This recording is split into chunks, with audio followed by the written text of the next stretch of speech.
Acts 20:35. The Lord Jesus himself said, "It is more blessed to give than to receive." Blessings pa more. Father, we thank you that you bless us. And now we ask you to unlock this door that makes us understand more deeply the dynamics of your love, the dynamics of receiving and giving. Turuan niyo po kami, bigyan niyo ng mga bago't makulay na kahulugan ng dati na naming alam, at palawakin niyo aming pangunawa.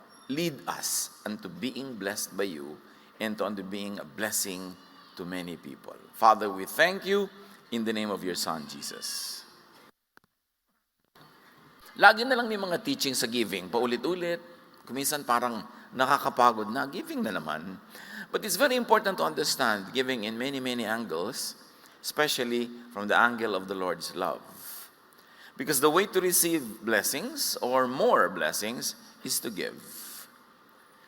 People should be taught giving so that they will be blessed. Not only so that they will be blessings to others.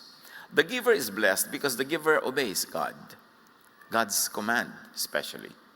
Deuteronomy 15:10, "Pahiramin niyo sila ng maluwag sa inyong kalooban at pagpalain kayo ni Yahweh sa lahat ng inyong gagawin." Pagpapalain tayo ng Panginoon kung tayo magpapahiram ng maluwag sa ating kalooban. Specific giving into expanded receiving. Sinasabi dito, pag nagpahiram kayo sa kanila ng maluwag sa inyong kalooban, maraming paraan ng blessing na darating sa inyo. So isang pagbibigay, pero ang daming paraan ng pagbalik ng blessing. Ang Panginoon, pag nagtuturo siya ng giving, hindi para hut-hutan ng mga tao because God doesn't need anything. Pero para turuan ng mga tao kung paano bubuksan ang marami nilang mga pinto para pumasok ang maraming grasya ng Diyos. Because God, in His infinite mystery, has so decided that receiving should be through giving. Kaya kailangan maintindihan. 2 Corinthians 9:7, iniibig ng Diyos ang nagbibigay ng may kagalakan. At ang pagbibigay ay hindi lang sa relihiyon, hindi lang sa isang specific church. Ang pagbibigay sa kapwa, lalong-lalo sa nangangailangan, sa mahina, sa mga disadvantage, kasama yon sa mahal ng Diyos na pagbibigay. Hindi kailangang relihiyoso ang konteksto ng giving. 2 Corinthians 8:7, masagana kayo sa lahat ng bagay. Sa pananampalataya, masagana kayo. Sa pagpapahayag, sa kaalaman, sa kasipagan, good. Kumpletohin nyo. Sikapin ninyo maging masagana rin sa pagkakawang-gawang ito. Napakaganda nung pahayag dito dahil ang kausap, mga church people. Tad-tad kayo ng relihiyon, ng doktrina, ng mga teaching, pero kumusta naman ang inyong pagkakawang-gawa? Kasi baliwala ang lahat ng ito kung hindi uuwi sa pagiging mabait at mabuti. Lahat ng pag-aaral ng salita ng Diyos, dapat ang ending, naging mabait ka, naging mabuti ka, at naging sensitive ka sa pangangailangan ng mga kapuspalad. That religion that is really overwhelmingly impressive to God is to visit orphans and widows in their distress, to help the sick and the needy. Hindi yung napaka-eloquent mo sa mga doktrina tapos kulang ka sa paggawa ng mabuti, lalong-lalo sa mga nangangailangan. Giving obeys natural law. It's not only religious law, although laging yun ang na-emphasize. Romans 1:19, "For since the creation of the world, God's invisible qualities, namely His eternal power and divine nature, have been clearly seen, being understood from what has been made." Nililinaw, kung gusto nyo talagang makilala ang Diyos, maunawa ang Diyos, tingnan nyo ang nature. Bago pa nagkaroon ng mga developed religious laws and doctrines, set na ang natural law. Yan ang mas nauna. At kung nagdududa ka kang isang doktrina ay galing sa Diyos, dahil kumisan may mga doctrines na nagkokontra-kontra among themselves, huwag kang magduda pag natural law kasi Diyos ang lumikha ng buong kalikasan. And nature teaches giving. Hindi kailangang imbentohin niya ng mga relihiyon. All biological cycles work by giving and by returning. When we observe all the laws of life, the cycles of water, of oxygen, of nitrogen, of carbon, everything, laging giving and receiving. Ecclesiastes 1:7, all streams flow into the sea, giving to the sea. Yet the sea is never full. To the place the streams come from, there they return again. Wonderfully, Ecclesiastes 1:7 is talking about the water cycle. At sinasabi, alam nyo kung bakit lamang nagkakaroon ng patuloy ng tubig sa bukal sa mga bundok? Kasi pinapawala ng bukal yung tubig, dumadaloy sa mga batis, upper reaches, middle reaches, lower reaches of the rivers, and then into the ocean. At ano nangyayari? Evaporation. At pag maraming nang nag-evaporate, condensation, and then uulan, mababasa uli ang mga bundok, kukuhanin ng mga ugat ng hayop, ng kahoy ang mga tubig, ilalagay sa ilalim ng lupa, lalabas uli sa mga bukal. Kung yung bukal naging madamot, sabi niya, bakit ko papawalan tong tubig ko? Tubig ko to, walang uulan. So it is in giving that the spring receives a replenishment of its fresh water supply. Ganon din ang buhay. Kuminsan parang ayaw mong magpawala, ayaw mong magbigay, dahil lugi ka, paano ako? Pero kung hindi ka talaga magbibigay, walang babalik sa'yo. That is the basic rule of nature. Psalm 104:14, He makes grass grow for the cattle and plants for people to cultivate, bringing forth food from the earth. So, lahat sa food cycle, sa circle of life, everybody eats and everybody gets eaten. Something will eat you. Make sure it is what you love that eats you. Something will eat your energy. Something will eat all your powers. Make sure it is something that is really meaningful to you. Someone will feed on you. Let it be the one you love.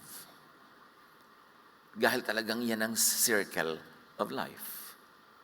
2 Corinthians 20:14, At the present time, your plenty will supply what they need. So that in turn, their plenty will supply what you need. Yang kasaganaan mo, yan ngayon ang magpapakain sa mga nagdarahop at nangangailangan, at darating ang panahon, sila naman ang magiging masagana, ang pagdarahop mo naman ay sila ang magbibigay. This is the circle of life. You inhale so that you can exhale. And unless you exhale, you will never be able to inhale. Kaya dapat nire-release mo ang lahat ng mga magagandang bagay para bumalik din. Galatians 6:2, carry each other's burdens. And in this way you will fulfill the law of Christ. And the law of Christ is this: you carry the burden of the weak person, and then when you are the one who is weak, other persons will carry your load. Ang Diyos na ang mag-a-assign nun. Hindi naman lagi yung binibigyan mo ang nagbibigay din sa iyo But nature will see to it that there's balance. Nature is the best accountant. Debit, credit, zero balance yan. Walang debit, credit, kupit. Laging merong balancing. By reciprocating, we ensure that other people and we ourselves receive help. Ang di pagtanaw sa utang na loob ay isang abnormality, isang anomaly, isang hakbang tungo sa kabiguan.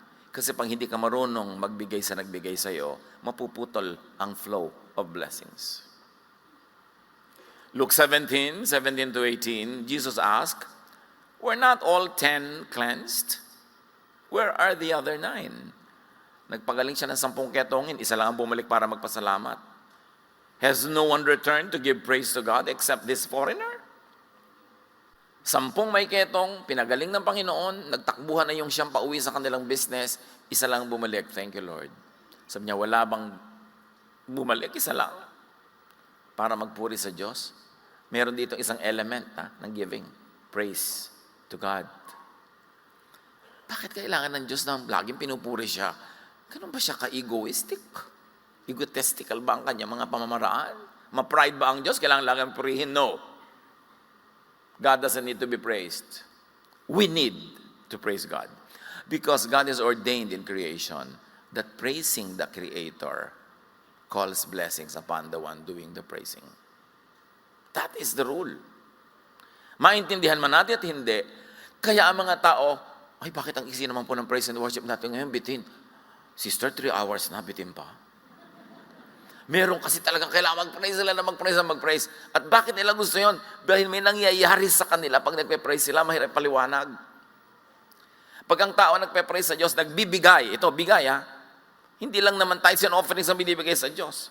Nagpe-praise ka, ikaw nakikinabang. Hindi natin alam how it works. Maybe someday people will know how the mechanics. But when we praise, we get blessed. Psychologically, mentally, emotionally, and even physically. There are people who are known to get well from their illnesses by praising. Mayroong ganun. Kaya sabi niya, bakit yung siyam hindi nagpasalamat? Hindi dahil nagagalit ang Diyos, hindi siya pinuri, kundi sayang, hindi makukumpleto ang blessing sa kanila. Dito lang sa isa bumalik, mabubuo yung cycle and circle of blessing. Kasi tumanggap, dapat magbigay. Hindi sila nagbigay, wala nang tatanggapin. Baka mabawi pa yung naipahiram sa kanilang kalusugan. Matthew 18:32-34, then the master called the servant in. You wicked servant, I canceled all the debt of yours because you begged me to. Shouldn't you have had mercy on your fellow servant, just as I had had on you? In anger, his master handed him over to the jailers to be tortured until he should pay back all he owed. We all know the story. Ang laki ng utang nitong servant 1, pinatawad ng master, tapos si servant 1 siningil yung servant 2 na may konting utang sa kanya. So, pambihira ka, laki-laki na binigay ko sa'yo, tapos hindi mo pinatawad yung mayroong utang sa'yo. May utang ka na uli at dahil hindi ka makabayad, ikukulong ka. This is a story that is meant to be understood at the lowest level of comprehension. Pero may mataas siyang kahulugan na pagka hindi ka nagbigay at ikay binigyan, nature will work. God does not have to get down from heaven to decide what to do with you and for you. It will work naturally because after the 6th day, God finishes work. Resting na ang Diyos. So all the laws of nature are already set. So pag may binrake ka, God doesn't have to make a personal decision to punish you. The system will punish you. The natural law will chase you. At gano'n na mangyayari. Kaya sabi ng matatanda, dahil sa tagal na ng buhay nila, na-observe na nila, ang di lumingon sa pinanggalingan, di makararating sa paroroonan. Kailangan marunong kang lumingon. Marunong kang magsukli sa bawat ibinibigay sa iyo. 1 Corinthians 10:24, no one should seek their own good, but the good of others. Ito ang sikreto ng success. Seek the good of others. Itong very materialistic and mistaken, twisted, warped world, ang itinuturo sa atin ngayon, selfishness. Kailangan ikaw manalo. Kailangan sa competition, very competitive ka. Kailangan ikaw ang laging manalo. That's not what nature tells us. Because lack of altruism, lack of goodness to others, selfishness begets selfishness. Ang maramot ay pinagdaramutan. Ang nananalo, pinagpaplanuhang talunin. Hindi ka magiging winner for long. Kasi laging merong maghahangad na siya naman ang manalo. In the long run, this leads to extinction rather than survival. All the species survived and thrived throughout time since creation when they know how to cooperate with each other and with other species. Even plants help each other. It has been proven by studies that the roots of plants under the ground communicate with one another. At pagka mayroong isang tree na mayroong may sakit, the other trees send nutrients through the root system. Nagtutulungan sila. That's how they survive.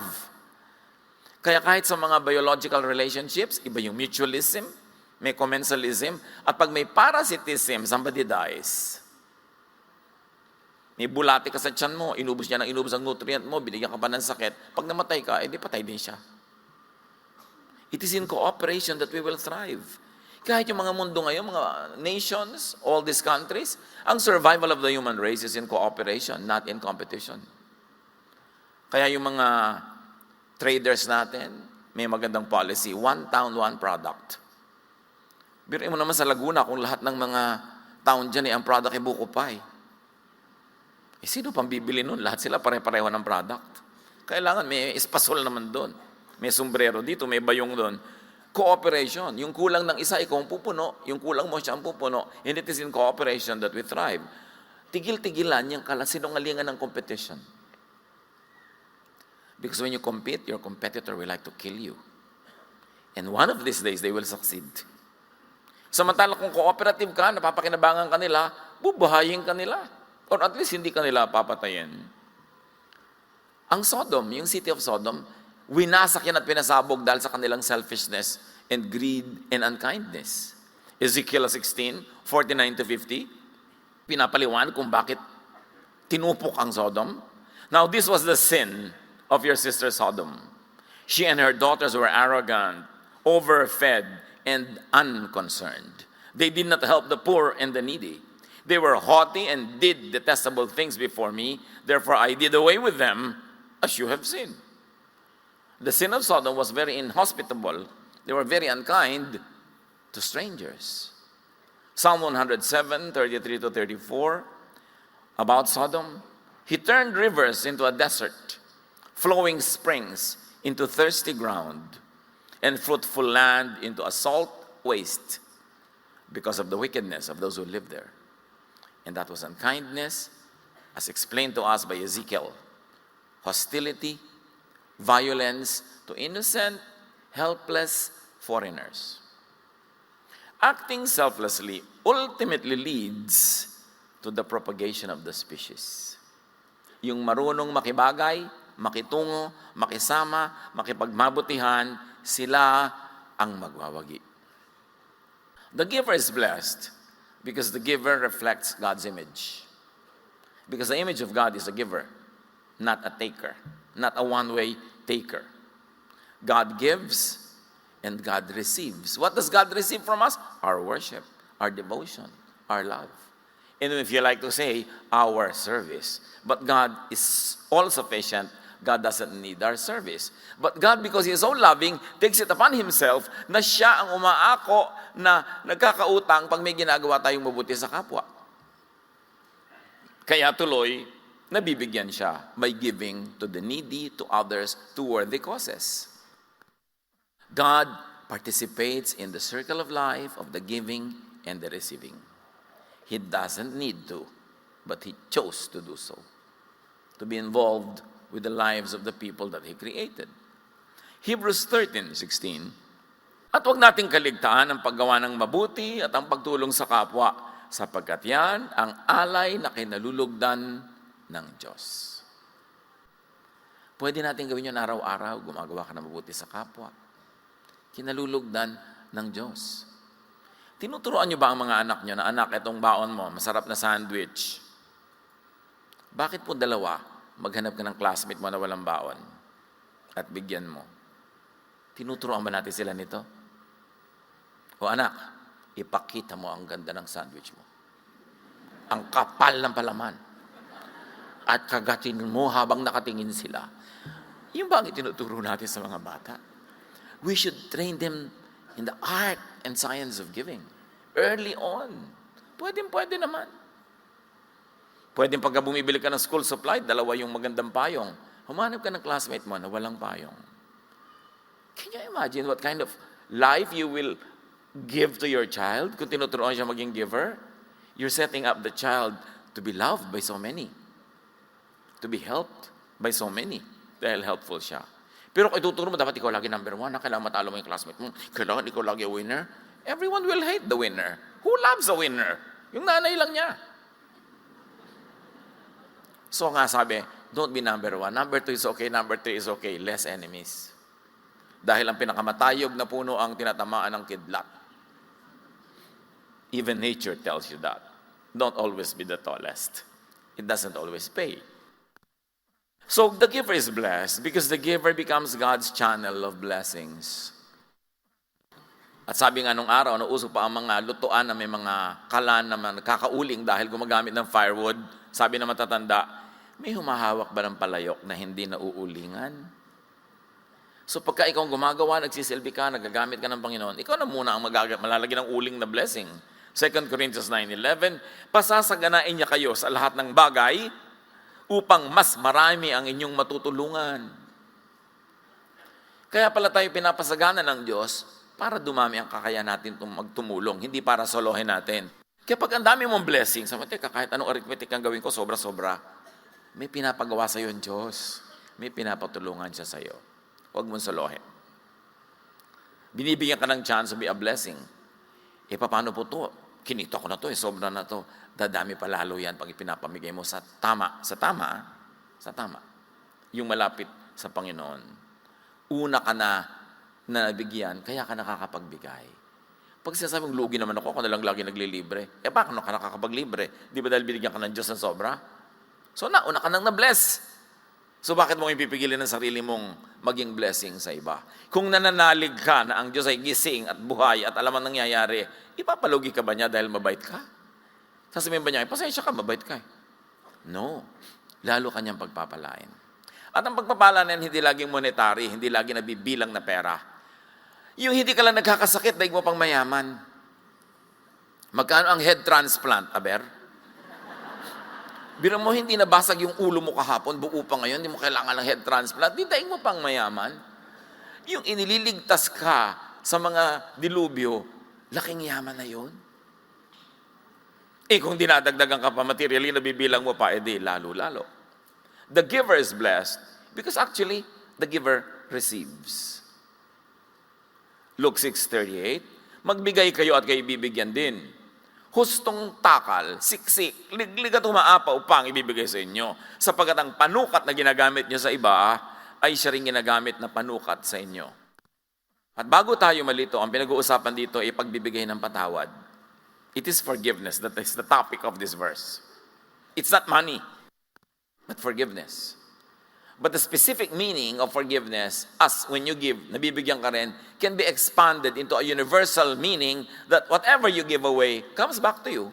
So pwede rin yun, applied to financial wealth, sa pagbibigay mo ng time, ng talent, ng treasure to people, yun din ang ibabalik sa'yo. Ang kuripot magbigay, kuripot din ang tatanggapin. Pero ang generous magbigay, generous din ang tatanggapin. 2 Corinthians 9:6. Ang nagtatanim ng kakaunti ay aani ng kakaunti. Di ba natural law yan, agriculture. At ang nagtatanim ng marami ay aani ng marami. Hindi lagi, kuminsan yung ani mo hindi nagbunga, pero yung batting average mo, universally, this will apply. Luke 14:12-14. Sinabi naman ni Jesus sa nag-anyaya sa kanya, kapag naghahanda ka ng isang salo-salo, huwag ang iyong mga kaibigan, mga kapatid, mga kamag-anak o mayayamang kapitbahay ang aanyayahan mo. Dahil aanyayahan ka rin nila. At sa gayon ay susuklian ang iyong ginawa. In other words, paid ka na. Subalit, kapag ikay maghahanda, anyayahan mo ang mga mahihirap, mga lumpo, mga pilay, at mga bulag. In other words, yung hindi makakabayad. They cannot repay you. Kapag ganito ang ginawa mo, pagpapalain ka. Dahil hindi man nila masuklian ang ginawa mo, ang Diyos ang magbibigay sa iyo ng gantimpala sa muling pagkabuhay ng mga matuwid. God pays. Bongaciously. Mingon, sobra-sobra ang mapapala mo. Magre-regalo ka sa mayaman, mamahalin ang regalo mo. Bakit? Ang dami na nga niya eh.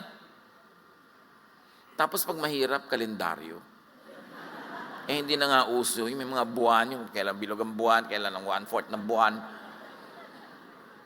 O kaya magbibigay ka ng tuwalya, may nakalagay, good morning. Ang nipis. Tapos pag mayaman ka lang, imported. Bakit? Kasi gusto mo, mabigyan ka rin nun. May mapapala ka kasi, nag-i-invest ka lang pala. Pagka mayayaman, ano na lang, thoughtful gifts, yung very thoughtful lang, pero hindi kailangan may economic value. Yung mga economic value, valuable, dun yung ibigay sa hindi maka-afford. Bakit? Kasi nakabantay ang Diyos sa tuusan. Alam niya ang pinagagagawa natin. At kung gusto ka ng Diyos pagpalain, may makakapigil ba sa Kanya? At kung ayaw kang pagpalain, may makakapilit ba? But again, God does not have to decide personally, specifically for every case. Set na lahat yan. Nature takes its course. So magbigay sa hindi makababayad at makapagsusukli. The giver receives, and this is according to studies, the giver's glow. They call it the giver's glow. What is the giver's glow? It is a rush of chemical reward systems in the brain when people give or help others. It gives feelings of tranquility and inner peace. Napag-aralan na nila ito, meron palang giver's glow. Tingnan yung katabi nyo. Kasi meron ding madamot sa paleness. Nakikita pala sa kutis. Alam nyo yan mga kapatid, di ba? Yung iba ang saya mo pag nagbigay ka. Mga saya na nakakapagpagaling ng sakit. Mga saya na nakakapagpalayas ng mga lungkot at mga inip sa buhay. Kaya ang laki ng benefit ng nag-give. Helping others and being generous increases happiness. And from studies in health psychology, they say that receiving good has short-term happiness. But giving and doing good has long-term happiness. Na-measure na sa mga laboratory exams yan at mga tests. Pag ikaw'y tumatanggap, meron kang maiksing saglit na kaligayahan. Pero pag ikaw nagbibigay, matagal yung kaligayahan. So ask, meron ba akong giver's glow? Di ba kung minsan sasabihin ng kaibigan mo, uy, may glow ka, in love ka, no? Pero meron ding glow yung nagbibigay. At hindi imposible yung merong praisers glow. Yung pag pinupuri mo ang Panginoon, merong worshipers glow, at syempre, meron ding madamots darkness. Basta yan, inutos, may benefit. Tatandaan nyo to, ha? Pag inutos ng Diyos, may sense. Hindi mo man naintindihan.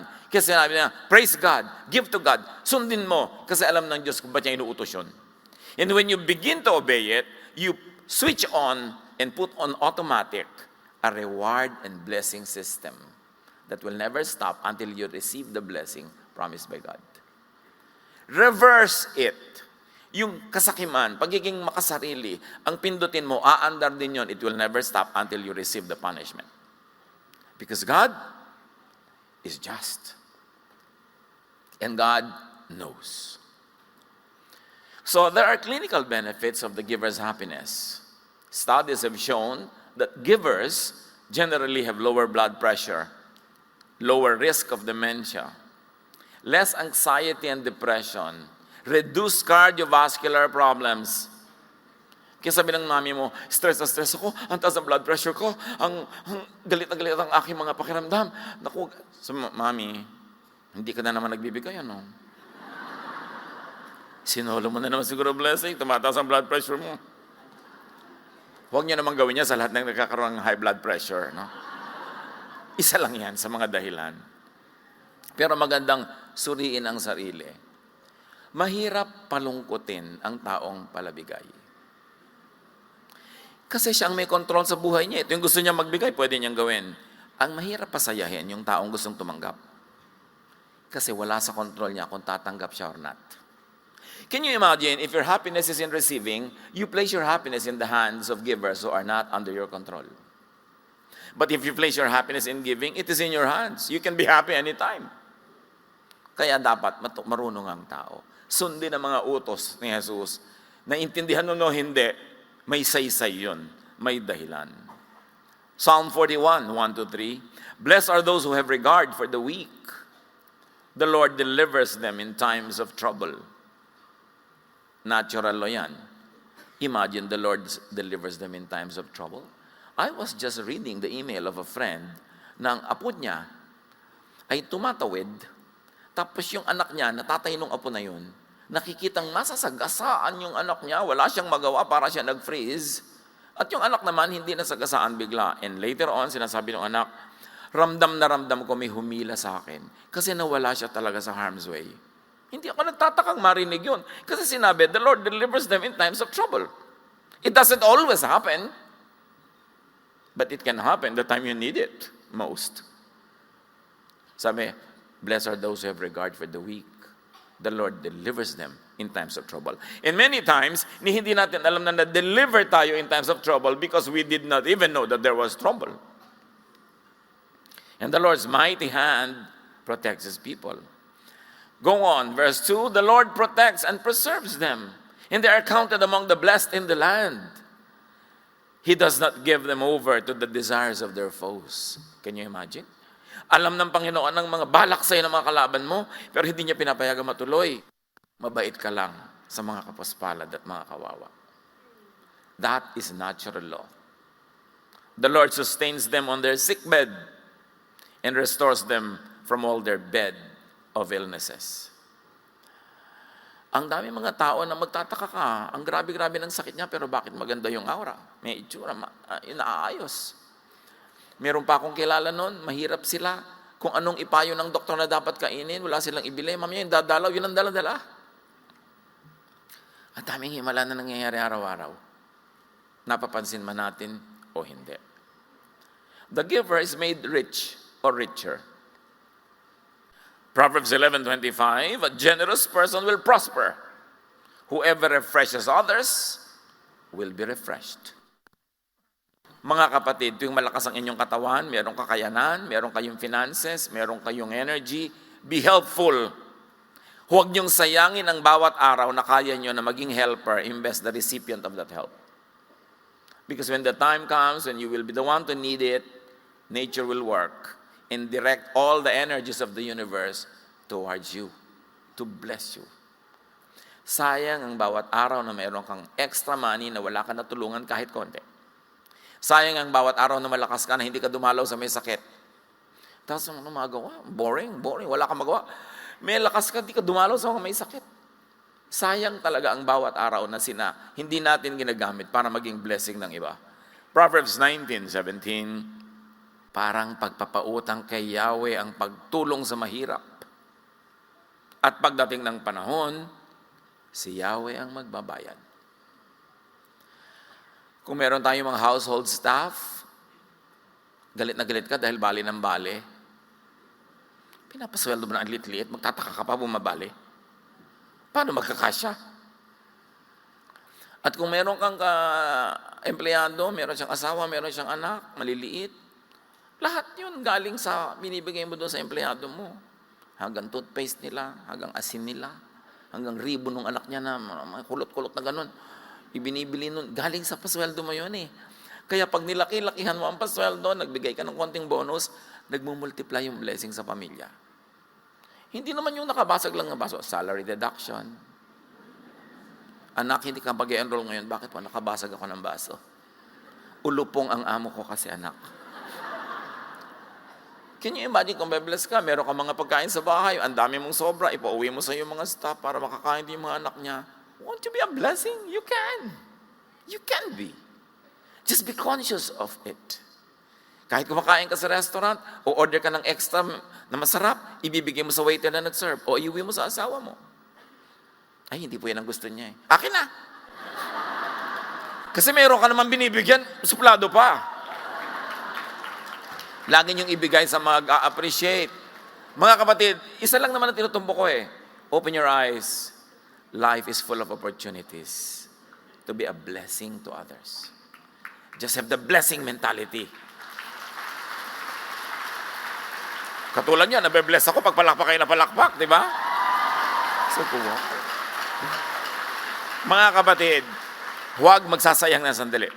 Sandali lang ang buhay. Earn all the points. Sayang ang chance. At first glance, giving seems like losing. Kasi giving eh. Pero meron isang kwento, among many na kamukha sa 1 Kings 17:10-16. Taon na hindi umuulan. Taggutom. Wala nang makain ng mga tao.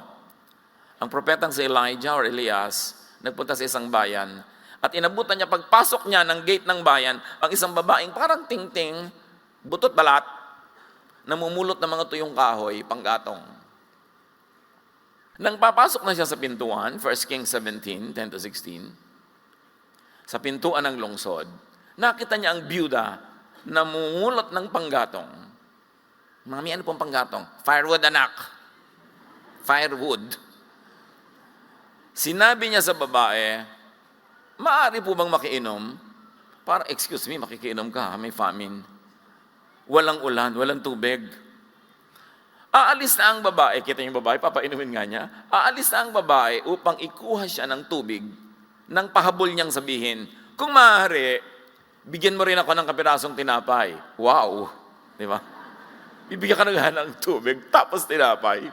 Sumagot ang babae, saksi si Yahweh, ang inyong buhay na Diyos na wala kaming tinapay. Yan ang katotohanan, wala silang tinapay. Mayroon po kaming kaunting harina at ilang patak na langis, namumulot nga ako ng panggatong upang lutuin yon at makakain man lang kami ng anak ko bago kami mamatay. Last meal. Sinabi sa kanya ni Elias, huwag ka mag-alala. Pumunta ka na at gawin mo yung sinabi. Ngunit ipagluto mo muna ako ng isang maliit na tinapay at pagkatapos magluto ka para sa inyo. Wow, again. Sino to? Bigyan ko na nga ng tubig, tapos ipinagluluto ko. Siya pang mauuna. Sapagkat ganito ang sabi ni Yahweh Diyos, hindi ninyo mauubos ang harina sa lalagyan at hindi rin matutuyo ang langis sa tapayan hanggang hindi sumasapit ang takdang araw na papatakin ni Yahweh ang ulan. Ginawa nga ng babae ang utos ni Elias. Faith, ha? At hindi naubos ang pagkain ni Elias at ng mag-ina sa loob ng maraming araw. Hindi nga naubos ang harina sa lalagyan. Tuwing bubuksan niya para magluto, meron na naman. At hindi natuyo ang langis sa sisidlan, tulad ng sinabi ni Yahweh sa pamamagitan ni Elias. Remember, genuine prophet kasi si Elijah. Kung false prophet ang natapat sa inyo, sorry. Kaya kailangan discerning ka rin. Pero yes, because this woman blessed God's man, the prophet, hindi lang yung prophet ang na-bless, siya at ang kanyang anak. Kung naging wise lang siya, kakainin na lang niya yung huling tinapay na gagawin niya. At mamamatay nga sila sa gutom after. Pero hindi naubos ang ibinigay. Dahil ang ibinibigay sa tamang paraan ay hindi mauubos. Napaka-importante, whatever you place on God's altar cannot be lost. It could only multiply. Giving proves to be and is a necessary stage in the process of receiving. Luke 6:38, give and it will be given you. In English lang yung siksikliglig gumapaw. A good measure, pressed down, shaken together, and running over, will be poured into your lap. For with the measure you use, it will be measured to you. Remember, the context is forgiving. So, i-apply sa forgiving, tuwing nagpo-forgive ka, mapo-forgiven ka rin. Higit-higit pa ron. Life cycle is twofold. Receiving from God and giving to God. Because after all, everything we do concerns God. When you receive from people, you're actually receiving from God. Those people are only channels. And when you give to people, you're really giving to God. Because those people, again, are channels, way of giving to our God. Receiving without giving cannot sustain the circle of life. The selfish will perish. The selfless and giving will thrive. That is the law. Isaiah 55:10, as the rain and the snow come down from heaven and do not return to it without watering the earth and making it bud and flourish, so that it yields seed for the sower and the bread for the eater, and so on. But the point is, every movement of nature nourishes something and someone. Kaya pag kumilos din tayo, dapat para tayong hamog, nabe-bless ang bawat daanan. Complete the circle of life. Receive and give, receive and give. A one-half circle is not a circle. It cannot roll. Dapat kumpleto. Yung iba naman extreme, giver pero ayaw mag-receive. Receive din. Pag binibigyan kayo, tanggapin nyo. Huwag mag-pride. Huwag mag-umiwas-iwas. Be a gracious recipient. Sometimes it is more difficult to receive than to give. But in both cases, be a good recipient and be a good giver. That is what life is all about. You keep only what you give away. And you lose what you selfishly try to keep. Luke 17:33, ang sino mang magsikap na iligtas ang kanyang buhay ay mawawalan nito. Ngunit ang sino mang mawalan ng kanyang buhay ay siyang makakapagligtas nito, lalo't ibinibigay natin sa Diyos. Panginoon, turuan niyo po kami. Ano nga ba ang relevance nito sa buhay namin, bawat isa sa amin? Open our eyes, O Lord, so we will be more sensitive to great opportunities to be givers. And also open our eyes to be gracious recipients. tanggapin din namin kasi kalooban nyo rin. Kayo rin ang nagbibigay na kung tatanggihan namin what is genuinely and lovingly given to us, kayo ang tinatanggihan namin. Turuan nyo kami to be excellent in both giving and receiving. Pagbulay-bulayan natin ang mga personal na kahulugan nito sa ating mga buhay sa sandali ng pananahimik.